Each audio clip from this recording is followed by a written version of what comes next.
దానియేలు సింహపు గుహలో వేస్తే ఆ రాత్రంతా దానియేలుకుడిని ఎటూ నిద్ర పట్టదు. ఎందుకు? సింహాల గుహలో ఉన్నవాడు. కానీ రాజుకు కూడా నిద్ర పట్టలేదంటండి. దానియేలు అంటే అంత ప్రేమ రాజుకి.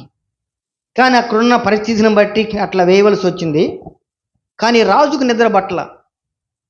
ఉదయాన్నే తెల్లవారుజామునే వచ్చాడు. వచ్చి ఆ సింహాల గుహ దగ్గరకు వచ్చి పిలుస్తున్నాడు, జీవము గల దేవుని సేవకుడు అయిన దానియేలు అని పిలిచి ఏమంటున్నాడంటే, నీవు నిత్యము సేవించుచున్నావే, నీ దేవుడు ఆయన నిన్ను రక్షించగలిగాడా అని ఒక ప్రశ్న వేస్తాడు.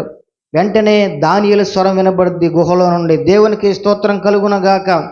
ఇక్కడ రాజు గ్రహించాడు. ఏం గ్రహించాడంటే, నిత్యము ఒక మనిషి దేవుణ్ణి సేవిస్తే ఆ దేవుడే వారిని ఏం చేస్తాడు? కాపాడతాడు. ఇది అద్భుతమైనటువంటి మాట. మనము దేవుణ్ణి